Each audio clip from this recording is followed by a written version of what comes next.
Guys, so I'm going to be going over a book that I think you guys should check out, which is Wings of Fire, Talons of Power. The reason why I chose this book is because it goes really well with its series, and I just really like it, honestly. I'm not really finished with it yet, but I'm really excited to see what happens in it. It's actually really good so far. So I'm going to try and make this as short as I can, but... So basically, the main character is Turtle. I'm going to read a little bit of... I'm going to read like this. For every villain, there is a hero. Turtle isn't one of those heroes he reads about in stories. If he were, he'd use his animus powers to help Pyria.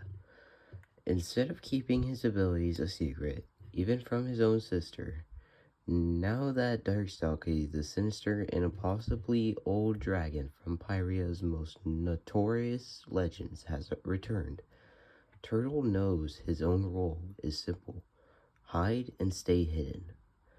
The other dragons at Jade Mountain Academy he charms everyone he meets, including Turtle's most skeptical friends, that all seem convinced that the ancient dragon has changed. Turtle isn't so sure. The more he watches Darkstalker from the shadows, the more Turtle knows that someone needs to stop the powerful dragon. A real hero, but Turtle is running out, have to try to save the day himself.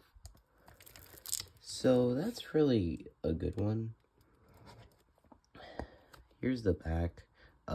In Darkstalker's eyes, there seems to be a flash of hatred, deep and fierce. The legendary dragon loathed Turtle with all of his heart. He's going to kill me the first chance he gets, Turtle realized. I'm going to die.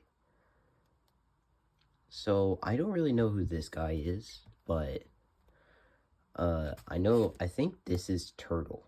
So, this is by Tui T. Sutherland. I don't know if I said that right.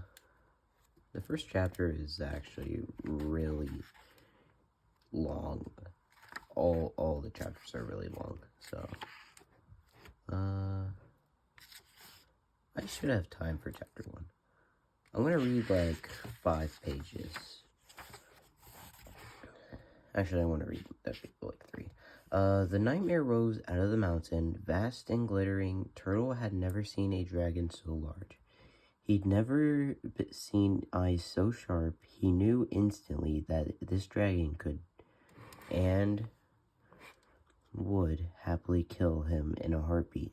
Terror pounded through him like waves in a storm, building higher and higher. I need to hide. I need to hide. He desperately wanted to disappear, to vanish into the dark sky as if he'd never been there. He wished he could melt away like a camouflaged rainwing. Why did I ever let anyone notice me? I'd be safe if I stayed boring and forgettable. This is what happens when someone sees you. Soon everyone will see you. And one day, that everyone will include a dragon who wants to kill you. He couldn't have explained how he was so sure Darkstalker was smiling at the dragoness below him. In fact, he looked absolutely delighted, not partially murderous.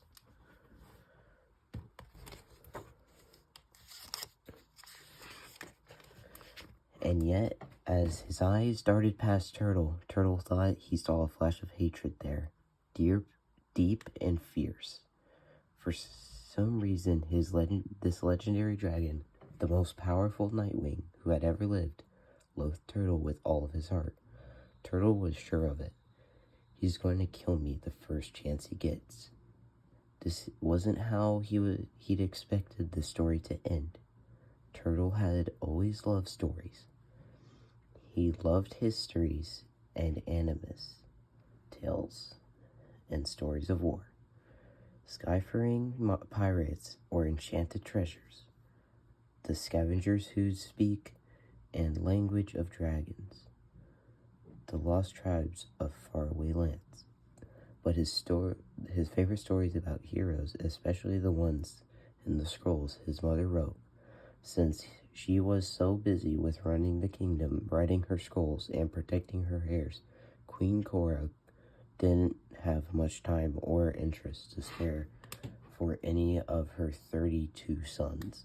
Reading her stories was as close as Turtle could ever get to her.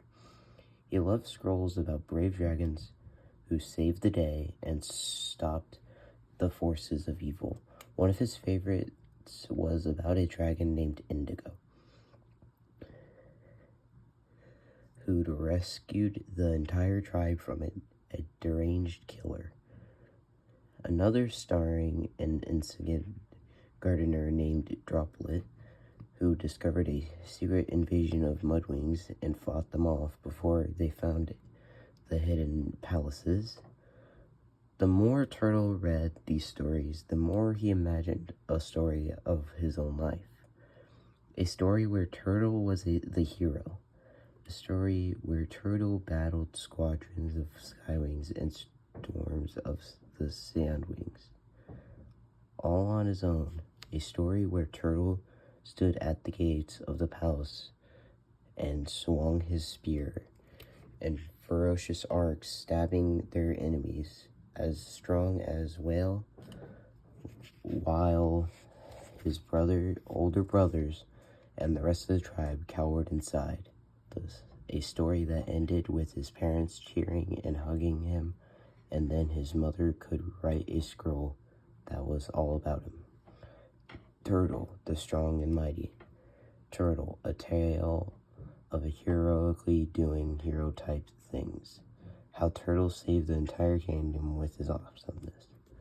Sometimes when Turtle had a moment alone, or when he wasn't paying attention in class, he would secretly write pieces of this story on scraps of slate he kept hidden in his room. He dreamed that one day he'd have a whole manuscript and show his mother, and then she might say, "Oh, son, I know one of my daughters will run the kingdom eventually, but you are the true heir I've been waiting for, the next writer of the family." A hero writer, a hero or a writer, or both. Why not? That would be Turtle's place in the world. But then, too soon, and disguised in a confusing shape, his chance came. His one opportunity to save the day and be a hero in his parents' eyes. But he didn't even know it until it was all over and he failed.